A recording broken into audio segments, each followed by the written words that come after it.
Hello there. Thank you for joining me for the latest edition of Telile 24/7. I'm your host, Adam Cook. On this week's show, we have some highlights from the debate that was held between federal election candidates for Cape Breton-Canso at the Port Hawkesbury Civic Centre this past Friday. You'll also see a recap of the social distancing and gathering limit rules for Nova Scotia, which are still in effect since the Phase 5 of the reopening strategy for the province has now been pushed ahead to October the 4th. And while we don't have Phase 5 yet in Nova Scotia, we still have the Telile 24/7 Fast 5. That's coming up at the end of the show. But we begin with the last of our federal candidate interviews for Cape Breton-Canso. The clock is ticking on this federal election campaign. The last day to vote is Monday, so we're going to bring you a conversation that we had this week with the federal Conservative candidate for Cape Breton-Canso. She spent many years in Ottawa, but this is her first crack at federal politics in terms of being a candidate for an election. Her name is Fiona MacLeod. Here's that interview with Fiona right now. Fiona, thank you for joining me on Telile 24/7 today. Pleasure to be here, Adam. Thank you. What has this experience been like for you? We're in the home stretch now, less than a week to go. What kind of reception do you feel you've gotten on the doorsteps and throughout the riding? The people of Cape Breton-Canso are a very respectful group of people. They are politically engaged for the most part, and I'm truly proud of what I and my team have accomplished, but also have seen in the people of this riding. We've been around the entire riding at least twice in our RV, and there's so many great stories and personal interactions that will go down in the history books for sure. And it's been a great experience. Fiona, I'm curious to note that you have many years of experience within the House of Commons in Ottawa, but by the same token, this is your first crack at elected politics. Why did you choose now to try for a federal seat? I have always been interested in politics, going back to when I was a teenager. I was involved and active back then. And so really it was something I had on my radar. Maybe I might even say my bucket list, believe it or not. Some might think that's crazy to do. But I knew that, first of all, timing was really important. I worked for other women in government, in politics. And so, my children are in their 20s now. I needed to obviously fulfill that role as a mother without getting into the political fray. I thought that was extremely important. And as well, my husband was a policeman in Ottawa, even though he's from Dunvegan, and worked shift work. So it really was impossible for me personally to even think about anything like that before now. We're both retired. And I would say the other key element for me is that, frankly, I needed to be passionate about the community I represented. And there's no other community that really means more to me than the Cape Breton-Canso community. It's where our family's roots are. So the timing, as I said, was perfect because we're both retired and back here now. So for those of our Telile viewers who might not know your experience that well, even at this stage of the campaign, I want to take a couple of moments to have you paint a picture of your experiences in our nation's capital. What can you tell me about the work you've done over the years, Fiona? The duration of my career in Ottawa, 32 years, half of it was on the Hill, working for members of parliament and cabinet ministers and laterally senators. And then the other half, which was 17 years, was in the public service. So I had that balance of understanding the parliamentary system as well as the public service bureaucracy process that supports the parliamentary system or the government of the day's agenda.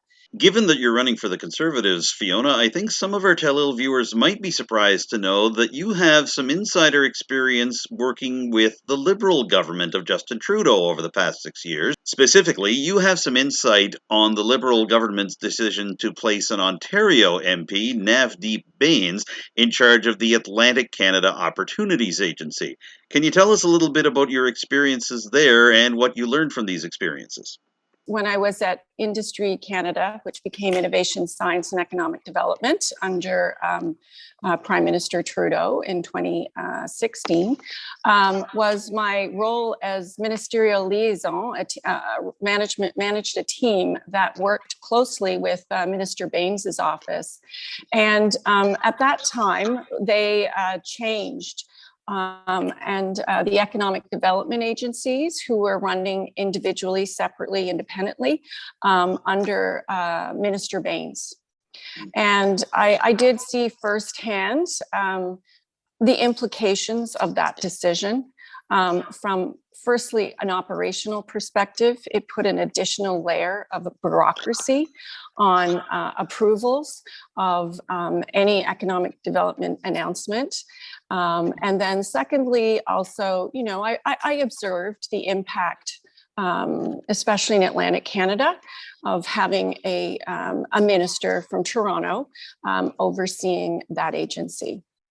Then the lateral experience was what I've been doing for the last 4 years as director of the Access to Information Policy team at the Treasury Board Secretariat. And in that role, I was responsible for overseeing a mandate commitment of Prime Minister Trudeau's from 2016, which was specifically the commitment to make government more open and transparent. And it started with the modernization of the Access to Information Act, which hadn't been touched since 1984. And that literally was a 4-year process. And I won't get into the details as such, but it was to amend legislation. Any government's responsibility to amend legislation is not an easy task. There's multiple steps. And so again, that experience when it comes to our leader, Aaron O'Toole's mandate that he expects to do includes just that, amending certain legislation. And so I'm well aware of the responsibility, importance, frankly, of a minister's office to really keep your department on their toes to make sure there's no delays in getting that process through. It's an onerous one, and obviously I saw it firsthand. So that would be to the benefit of this government as well. What have people been saying to you as you've been going to different parts of the riding? Do you feel like there's one or two ballot questions for Cape Breton-Canso this time around? Or one or two things people keep bringing up? What are the things you're hearing? Yeah, there's definitely the real concerns about our healthcare system and the real frustration in where we're at with our healthcare system and need to fix it. That's been a common theme everywhere. Then, in more rural areas, obviously, internet and cell phone service and the lack of strong, reliable service is a real hot topic as well. And, that impacts all society, right? It impacts the healthcare system if you need to call for an ambulance, if there's an accident, if you need to take online training, and for businesses as well. So that is a big one. And it also impacts families that want to move here and set up their own home businesses. COVID has certainly opened our eyes to that capacity. And the reality is these people want to move to the rural parts of the riding, and it's an impediment. I would say finally, the real other frustration across the island has been with the lack of capacity to hire people this summer for businesses. It's just, it's really been super challenging. Students have benefited, but once they're gone, as you would probably know, businesses have had to shut until they regrouped and found more staff. Healthcare concerns are obviously a big issue here in the Strait of Canso, and I'm wondering, Fiona, if there are any other parts of the Conservative platform that you feel specifically target Richmond County, Port Hawkesbury, and the general Strait area. So we do have specific initiatives that support Port Hawkesbury and the area in particular's interest in developing more affordable housing. And one that comes to mind is, what federal buildings do we have in the areas that could be released? So we're committing to releasing 15% of federal properties for development in the local areas. And I would also say, because I know personally of families that, are taking care of seniors at home. And so we are going to increase funding to family members that are taking care of other family members that are over 70. So, with the goal in mind of keeping people, allowing people to stay at home as long as possible before going into some type of supported care. Mm-hmm. Fiona, I'm curious from a political perspective. It's been said more than once that the Nova Scotia Progressive Conservative Party isn't along the same ideological lines as the Conservative Party of Canada. Even Premier Tim Houston himself has said that a few times during the recent provincial campaign. That being said, the provincial election has been compared to this federal election in that a Liberal incumbent called an election while leading in the polls and then found out that the campaign actually matters and that people have issues far, far different from what they might feel they might have, and they might have more of an appetite for change. So does it put wind in your sails, A, that the PC Party of Nova Scotia won a majority government as the federal election had started? It had only been a few days, but that so many PC MLAs were elected in Cape Breton Island, and all four of the MLAs representing the Strait of Canso area. Did that buoy your campaign and that of your campaign workers as you got going? I would say, what puts the wind in my sails is actually getting out the door and talking to people and getting positive feedback. It's there's actually, there's no doubt that there's the results of the provincial campaign certainly was positive from a conservative's perspective. And time will tell, really, whether or not the fallout is, a positive one for me personally, politically. But at the end of the day, it's really interesting because it's my first time as a candidate, but you can, get buried in the operational process of a campaign quite easily, I've noticed. But getting out the door and actually going door knocking and talking to people is really where the rubber hits the road, and you really get a sense of feel of what people are thinking about and whether it's a positive energy out there or not. And I would say it leans to a positive energy out there. And whether or not it's a result of the provincial election results, I will leave for others to figure out. You talked just a moment ago about what's involved in getting out and knocking on doors. Were there any surprises for you in this campaign, positive or otherwise? I wouldn't say there's surprises, but learning, it's been a real education for me to really hear how concerned people are with certain aspects of their own experience that links to federal policy. Spent quite a bit of time in the Inverness manor and speaking to nurses and support care workers there. And, from an EI perspective, what they had to say was really enlightening. I'll say that, in terms of what their hourly rates are and, how the balance of that with other jobs and seasonal work and the need for more people in their industry. I've really learned a lot from learning directly from those who are experiencing challenges in their lines of work. We're in the home stretch here, Fiona. I just had one more question for you, and I'm curious about What motivates you and who or what inspires you during a campaign like this? I mean, obviously, it's a long stretch for you to be out hitting the road, as it is the case with any candidate, but is there anyone or anything that really motivates you and keeps you going, especially as you're heading into the final days of the campaign? I really, it's the people you meet and the stories you hear, and you're thinking, gosh, I want to help. It's the constituents themselves and their own personal stories, and you don't forget them. And I'm a pretty pragmatic, methodical person, so I can see myself already creating lists of people I've met and issues that have been raised that need to be looked at and monitored and demonstrate where the improvements have been. That is definitely something top of mind. For example, I have met with many people linked and involved in the fishing community.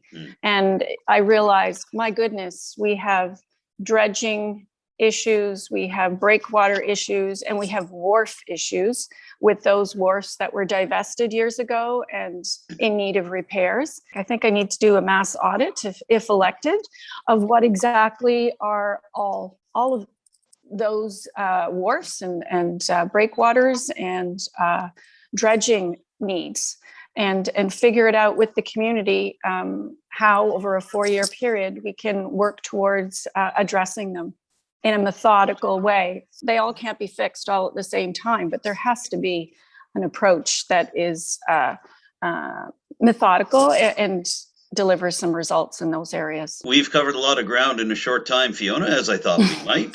Just want to ask if you have anything else you'd like to add to the conversation before we wrap up here. Simply get out and vote, everybody. I think it's really important to exercise your right to vote. And so if you haven't already, do so on September 20th. And if anybody needs help getting to the polls, reach out to your respective campaigns, mine in particular, where we're available. So if you still want to vote and need help, just reach out. It has been a pleasure to talk to you this morning, Fiona. Thank you so much for giving me a few moments on Telile 24/7, and good luck with the rest of the campaign. Thanks, Adam. Great to talk. Bye-bye. Fiona MacLeod is the Conservative candidate for Cape Breton-Canso. We've been speaking to her from her office in Reserve Mines via Zoom. Stay tuned for more Telile 24/7 in just a moment. As we mentioned earlier, that was the last of our federal candidate interviews for Cape Breton-Canso.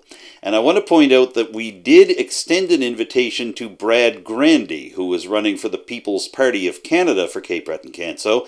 He politely declined an interview request from Telile Community Television, and he is also not participating in the debate that was held this past week at the Port Hawkesbury Civic Centre among the other Cape Breton-Canso candidates, so he won't be appearing in the highlights we have coming up soon. However, we will be tracking to see how he does on Monday night, and we thank Mr. Grandy for responding to our interview request, even if it was in the negative. Nova Scotia was supposed to enter the 5th and final phase of its reopening strategy to deal with COVID-19 this past Wednesday.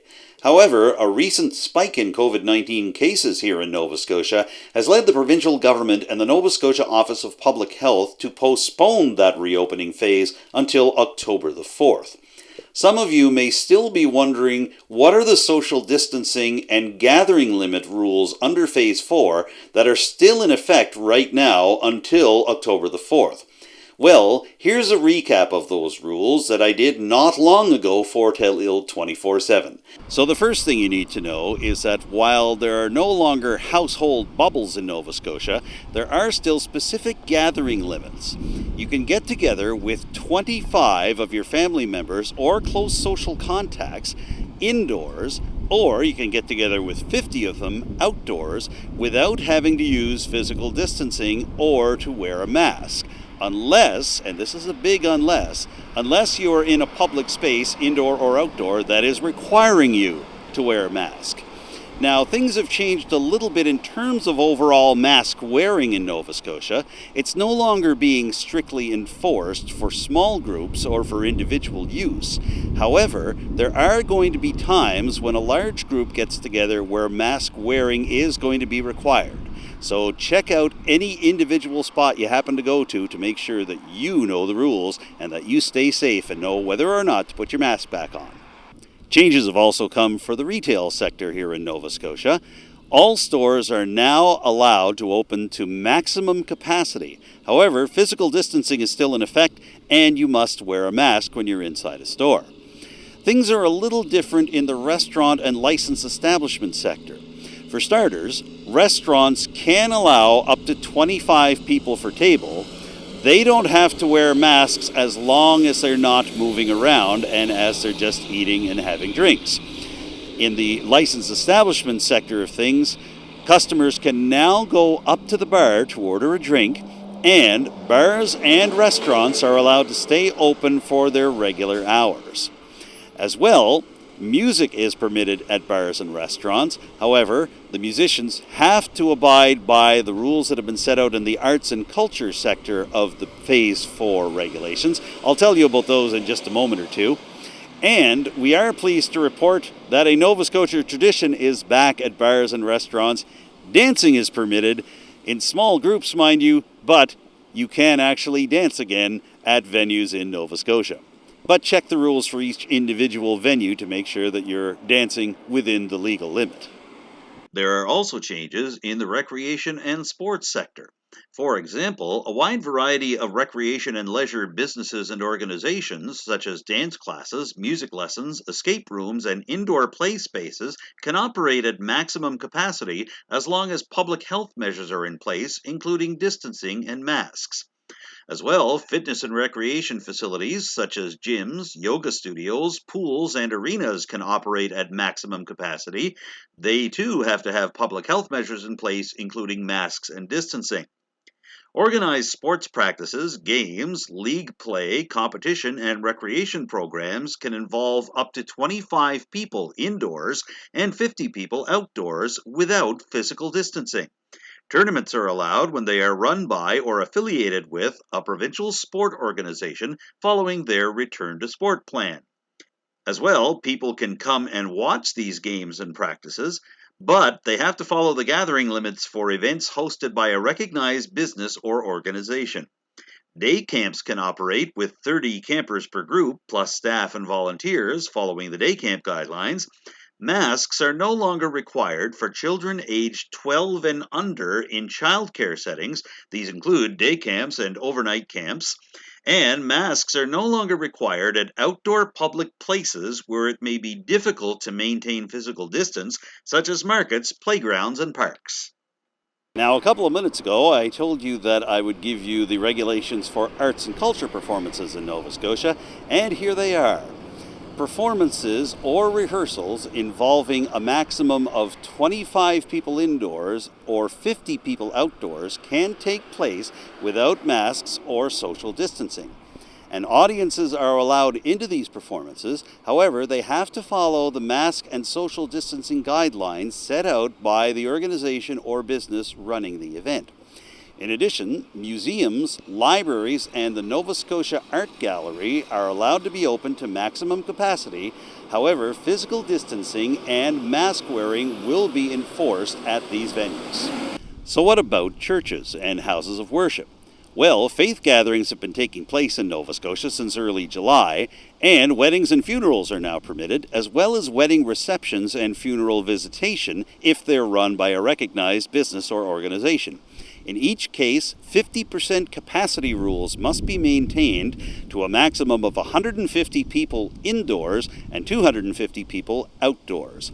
They're required to be masked. However, in terms of anybody who's an officiant at any of these services and anybody providing music to these services, masks are optional as long as the nearest person participating is 6 feet away.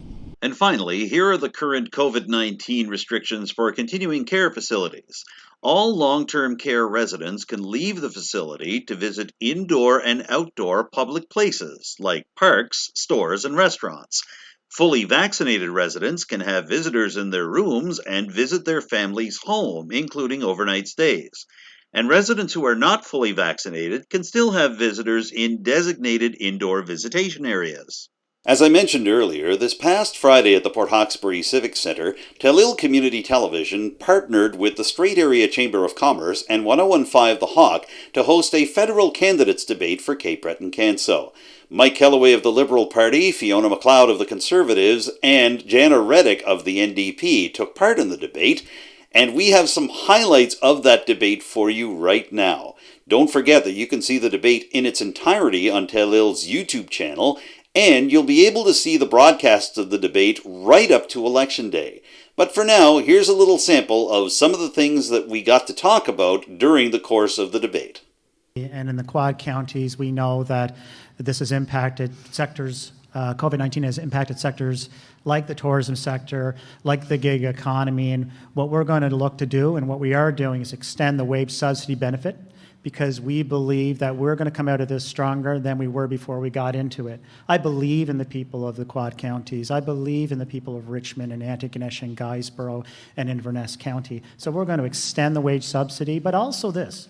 We are going to look at a 75% wage subsidy availability for tourism operators, and the same goes for rent. Canada's Conservatives will recover the 1 million jobs lost since the start of the pandemic by focusing on the hardest hit sectors, incentivizing businesses to hire, reducing regulatory burden, and reforming our tax system to reward work. We have an extensive Main Street recovery initiative that is a combination of tax credits and interest-free loans.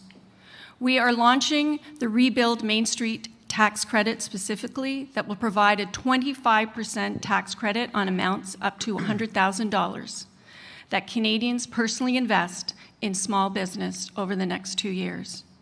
We will also introduce the Canada Job Surge Plan to get Canadians back to work. And a tool government will pay at least 25% of the salary of net new hires for 6 months after the Canada Emergency Wage Subsidy expires. Something that's really important here is we recognize, especially here in the Strait area, that oftentimes you guys get left behind. There's promises on the regular that there's things that are going to happen, and they don't usually come through for you. So I want to make sure that I'm available, and so you can reach me. And really, the NDP want to focus on making sure that everything that the climate of the economy is focused here, so we can make sure that you guys are getting your wage subsidies, and we keep those going, rent subsidies, and we actually want to place a long-term a long-term hiring bonus to pay the employer a portion of EI, or the employer a portion of EI and CPP for all new or rehired staff. So that's just another way to help you all get through what I think is going to be a change for a long time coming. Well, I'm experiencing this firsthand with my mom, so Dolores, hello. When I look at our plan, it's multidimensional. And yeah, those are buzzwords, so let me unpack it for you. 7,500 new doctors in rural Canada, 50,000 personal care workers, $3 billion in long-term health care for seniors, providing money to enable seniors to stay home longer. When I look at our plan is focused on making strategic investments in healthcare. Take this for an example, and I'll leave it at this. In our first 4 years of funding healthcare immediately, we are investing 5 times the amount the Conservatives plan in that same amount of time. So we're not kicking down the road healthcare, we're tackling it head on. With respect to palliative care, we're going to double the direct federal investment in palliative care. We're also introducing a Canada Seniors benefit, care benefit, paying $200 per household to any Canadian who is living with and taking care of a parent over 70. And we are going to devote $3 billion to renovate long-term care homes And finally, we're amending the home accessibility tax credit to increase the limit from $10,000 per dwelling to $10,000 per person. Fiona mentioned the Conservatives' plan for $200 to take care per household. Unfortunately, I don't feel that's enough in the slightest, as having had a family member having to take care of my grandpa at times, and you know that it gets so expensive, and home care is just a ludicrous amount of work and money, and they absolutely need help with all of everything, like the RNs, the LPNs. They need the good the good funding and the mental health care. I think home care is something that is always going to be needed for older people. As an immigrant myself, I understand the stress and the excitement involved in moving to a new country and setting up. Here in Inverness County, I'm aware of a business that relies on the talents of an employee who has spent years attempting to work through the immigration maze to become a Canadian citizen. Under a Conservative government, we will rebuild a robust immigration system that welcomes the best and brightest from around the world to fill critical gaps and robustly grow our economy. We will offer refuge to heroic human rights defenders and those fleeing persecution, such as Afghani refugees, who would enrich our national life. And finally, we'd strengthen Canadian families by uniting them with their loved ones. So I was actually lucky enough to be a homestay family for a long portion of time. So I was able to have Saudi Arabians stay with me, and people from China, Korea. It was wonderful being able to learn and know more about their culture and how they want it to change there or Canada. And really, the NDP has always been about positive immigration policies. They want to make sure that the people coming here meet our labor force needs, and that we recognize people's experiences and the contributions and ties to Canada. And we want to make sure that, you know, the people that come here can actually work here, and there's no more red tape, there's no more too much blockage to get them, jobs here and be the economy that we need. When it comes to immigration, we've seen the strength and opportunity, the strength in creating new businesses, the strength in terms of filling gaps in the labor market. I look at a community here in Port Hawkesbury and the Filipino community that has added so much to the growth and optimism in terms of entrepreneurship, in terms of providing services for local people. And in fact, Cape Breton is home to an immigration location that processes a lot of these newcomers coming here. So in a lot of ways, we're super connected to it. We're going to hire more people in Cape Breton to help newcomers to come to Cape Breton. Why? Because Cape Breton in northeastern Nova Scotia is the greatest place in the world. As a career practitioner and being able to work with people that have come here on a regular basis, I don't think that the Liberal government has done enough to remove the red tape and the problems that they have trying to get jobs here. We've worked with the town of Port Hawkesbury, and we're going to fund an accessible and affordable project there. We're working with and have actually finished negotiations on affordable and accessible housing in Buckenkeg and Wakaba. We are going to work with community groups and municipalities to address a real problem in rural Canada, in Cape Breton-Canso. 1.4 million new homes, that has not been seen before. But again, what Cape Breton-Canso and what people in the Quad counties do best, and I see it firsthand when I'm dealing with the wardens and the mayors here, is that we're pooling our resources together to tackle a problem together.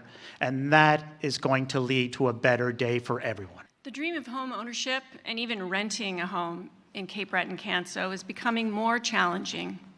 Conservatives have a plan to help residents turn that dream into a reality. In addition to building 1 million homes in the next 3 years, we're also going to review extensively our real estate portfolio and release 15 federal buildings. And for one building I have in mind is Thank you. In Grand Lake Road, the former RCMP detachment is perfect for development. As well, we're going to ban foreign investors from buying homes here that they are not planning to move to in Canada. And on this side of the island, I know that's an issue. The NDP want to make sure that they build 500,000 units of quality, affordable housing in the next 10 years. In the first 5, half of them will be done. We want to make sure that we waive the the GST and the HST for affordable homes and rental construction and things like that. And really, there's something that I just want to hit on about the banning of foreign buyers. I find that here in like the Strait area, we kind of, especially with the port, we kind of focus on, we need that infrastructure, we need that investment from foreign people sometimes, like to live here. And we have a 20% foreign buyers tax, because I don't know if we want to ban them completely, but we still want people coming here to be able to take part and allow themselves to, or so they can make sure that they are a part of our economy and we're benefiting from there. The focus is on foreign buyers that are purchasing but never come here. Never to live here. Exactly. Yeah. So not making a contribution to the economy in any way. So how would we be able to tell that, if they're coming here I'm sure everybody that buys a house says that they're, going to come here to live here, or are they just going to flip it, or along those lines? How are you going to be able to tell the difference between people that truly want to try and make a life here, to invest in our community? Yeah. We've come across this, I know, in Inverness County quite a bit, especially on the coastline, where, and I can think of a few properties already that have been purchased by Americans, and they've been sitting there with nothing happening for years. Yeah, I totally get that. I think really a lot of people here in Cape Breton-Canso, I think, were not able to buy houses or afford houses because of those people. And it's not, and they're it's putting not the just prices from, up. Unfortunately, it's not just from foreign buyers. No. It can be from people from other provinces. And really, that's why we want to make sure that we're building, new affordable housing. We're going to lower, make sure that we extend the 30-year terms, and, make sure that people can pay for closing costs, those kind of first, those investments that'll help people in the now, instead of, hopefully lowering the prices of those houses, instead of allowing rich people to just come in and buy it. A deep water port, an ice-free port, a port that has access to railway. There are many opportunities here. And the leadership is there with the Strait Area Chamber and the various governments within the Quad Counties and those behind the Canso Superport. And I've always said this, that the best business case wins today. And I can tell you the private sector leadership behind the Canso Superport is real. It is tangible. And the federal government will work with partners that have a sound business plan, private investors, and skin in the game. And I can guarantee you, I'll be there with them. The NDP want to make sure that we're investing in you, that you can all continue to make the economic decisions that you need to make here. Because I don't think that it's somebody needs to be coming in and telling you how to live your lives. You can tell us, and I want to be that representative that goes back to Ottawa and tells them what you need and continue to fight for what you guys want. So there's no doubt that the Port Hawkesbury Superport is widely recognized as an immense potential for further growth. And a transfer of the harbour bottom to the Superport Corporation, from my perspective, after doing some research on this, must include a clear port strategy that includes a governance and accountability strategy to ensure successful transfer and capacity to grow.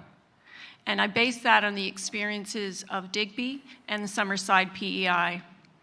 Moving forward, I would strongly advocate for the transfer to take place, and I would also, based on the experiences of Digby and Summerside, want to make sure to facilitate a successful transfer for the benefit of all concerned and ensure that the corporation is protected from all liabilities. Thank you. I started my career here at the Nova Scotia Community College at the Strait Area campus, and I can tell you that when I look at opportunities in terms of working with the Superport, working with the Chamber of Commerce, working with the different levels of government, there's a real opportunity here for a strong collaborative push forward. It is in fact what I noticed right away about the Quad Counties here, is that there is an immense pride and actual action around entrepreneurship. This is a real opportunity that we can really make a lot of hay on with respect to the supply chain, economic development, jobs. And again, the role of the federal government is not to create those opportunities, but to assist those opportunities along and have private sector lead the way.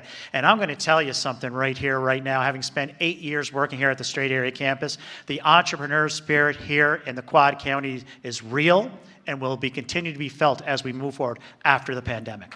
But it's really important that Transport Canada is part of the process and doesn't just walk away from it. I agree. I think the federal government should always, make sure that they're there to support those that are making these decisions and working hard for us. I look at things like the Coal Transition Fund, which will be providing significant investment to non-renewable groups within Cape Breton-Canso and northeastern Nova Scotia, and investing in new opportunities, investing in places like the Verschuren Centre at Cape Breton University that has approximately 12 businesses that are employing 10 to 12 employees. Let's see what we can do there. My money is on people in Cape Breton-Canso. I believe we have the ability to be bold, innovative, and to be the leaders in green technology, to be the leaders in green jobs. Some other people on the stage don't seem to think that's the case, but I know I believe in you, and I know we can do it together. It's really unfortunate that our economy has been so affected by coal here in Cape Breton-Canso. It's unfortunate that that's our moneymaker because of what it does to the climate. And I feel terrible for everybody who works in that industry and is scared of getting phased out and not having a job and not being able to put food on their family's table. But what's lucky about the NDP is they want to make sure that they don't just say, climate change is over, off you go. We want to make sure that you can get retrained, whether that's through our rehauls of the EI system that allows you to be able to, quit that job or get retrained so you can go back and even be trained into a type of a new sustainable green job or, into a new energy system. That's what we want to invest in. And, Cape Breton, we've always been an energy hustler. So I think we can continue to be a hustler in that way today. Canada's Conservatives will develop a national clean energy strategy that will include strengthening Canada's grid, a plan to build a cleaner, more resilient grid that is adaptable to regional considerations and priorities. We will also invest $5 billion over the next 5 years to fund programs aimed at making major advances in the use of hydrogen, small modular reactors, including funding the work on nuclear energy technology and the work being done in Alberta on applying technology to reduce emissions in the resource sector. We will also support electric vehicle development and manufacturing, including electric trucks, micromobility, batteries, and part manufacturers.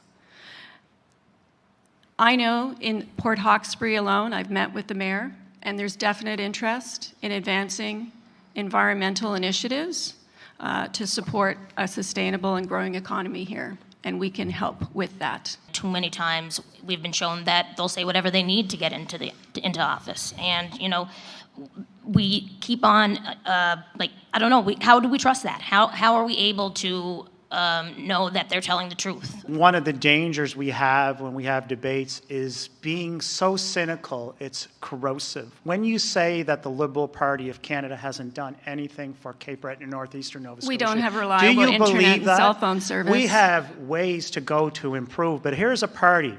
Here's a person, Mike Kellaway, talking to you. Don't we have one-third of kids living in poverty in the CBRM? Isn't that something It is absolutely an absolutely essential focus to continue to focus on poverty, to focus on jobs, to focus on economic development.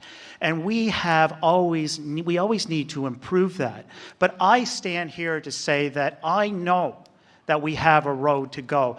But when we're working together and not working against each other, Cape Breton-Canso has made it very clear during this election campaign that their priorities are improved health care services once and for all, reliable internet and cell phone service across the riding, and support for businesses to grow and compete.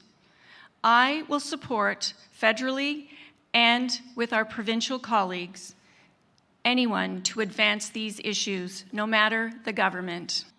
There's a lot of policies that I think that I could get behind in each party, and that's because I think that each party has good quality answers to try and help people. They truly want to help people in their platforms. I don't know if sometimes I think the increase of sick EI that you were talking about the other day, 15 weeks to 52 weeks, I think we have the exact same thing in it. I think, the Liberals, we have the $10 a day daycare, the NDP are for that.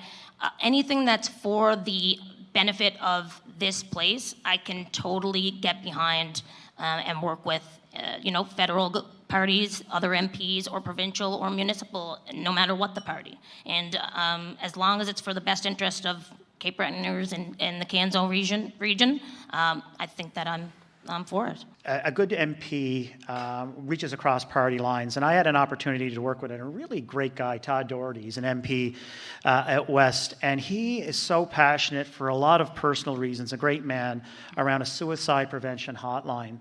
And in fact, I worked in a all-party committee with him on mental health, and he pushed and pushed for a suicide hotline across this country to help people in need. And that is something that I supported, and that is actually in the Liberal platform. So no one has a monopoly on good ideas. Everyone in this room has great ideas. So this is why it's important to have debates like this, and after the debate, to sit down across party lines and what works and what doesn't work and get to work. Your Prime Minister has taken us down a path in halfway through his own mandate to the tune of $610 million, an election that is not necessary right now. And so I say to you, I appreciate your efforts, but what about your Prime Minister's efforts to work collaboratively?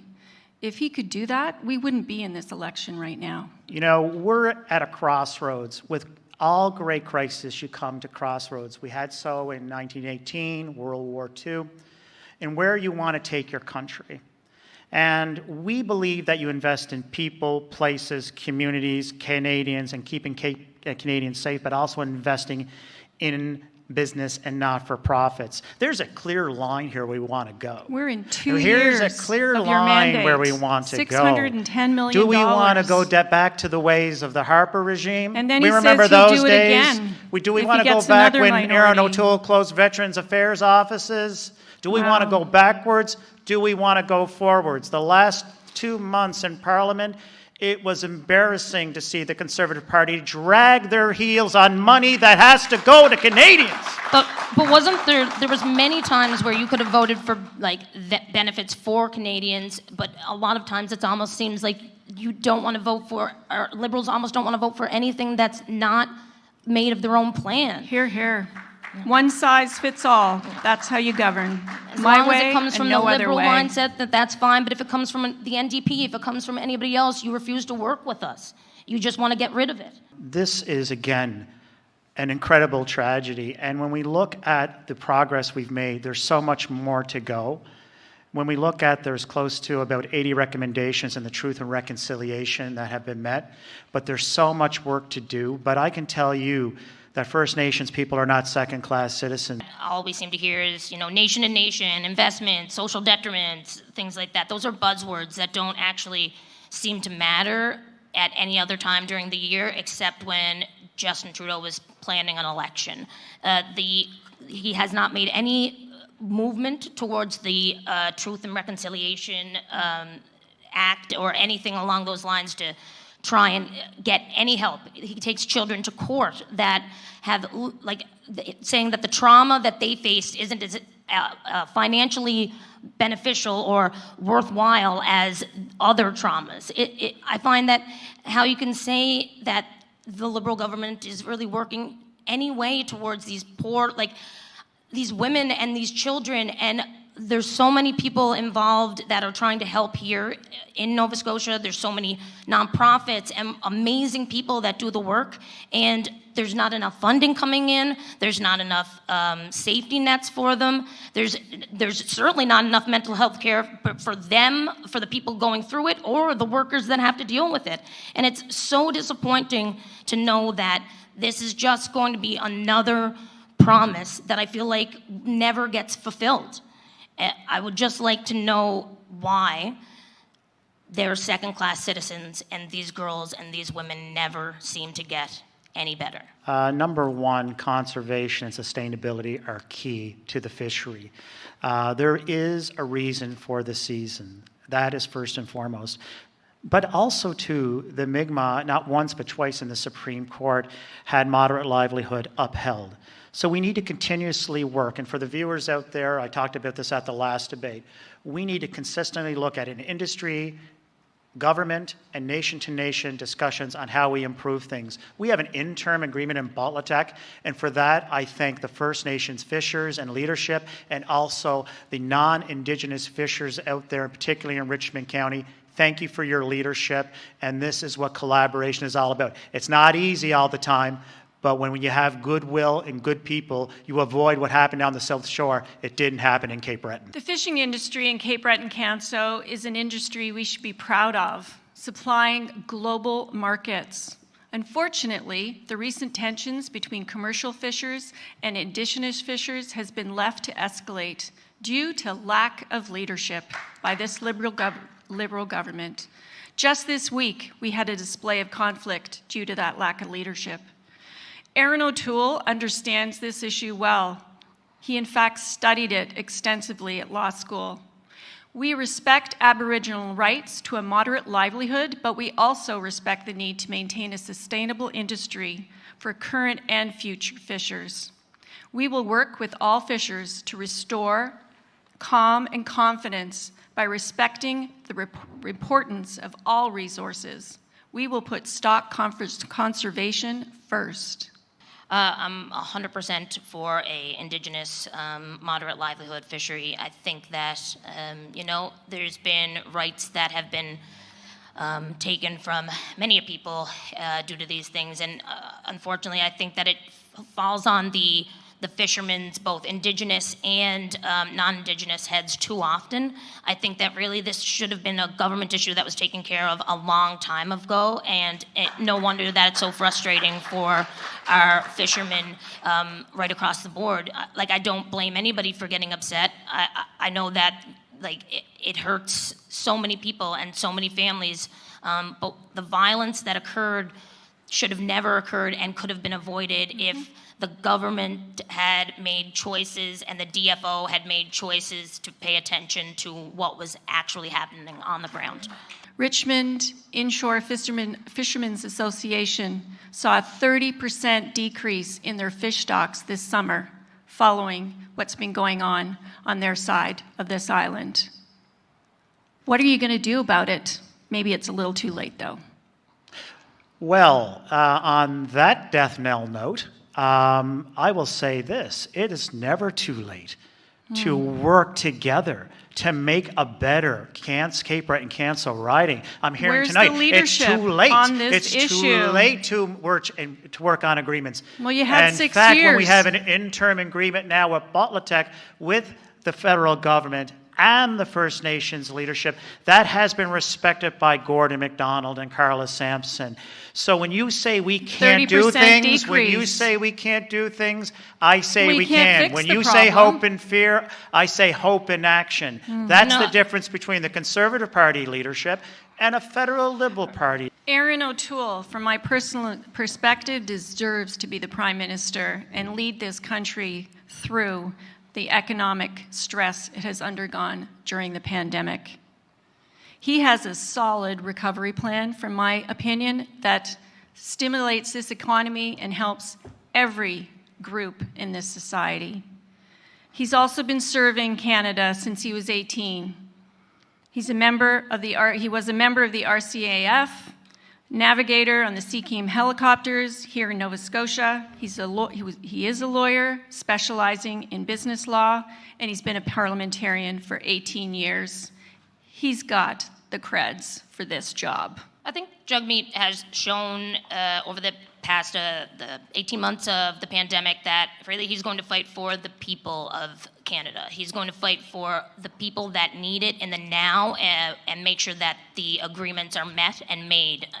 He's a real person. He fights for the needs of all of us.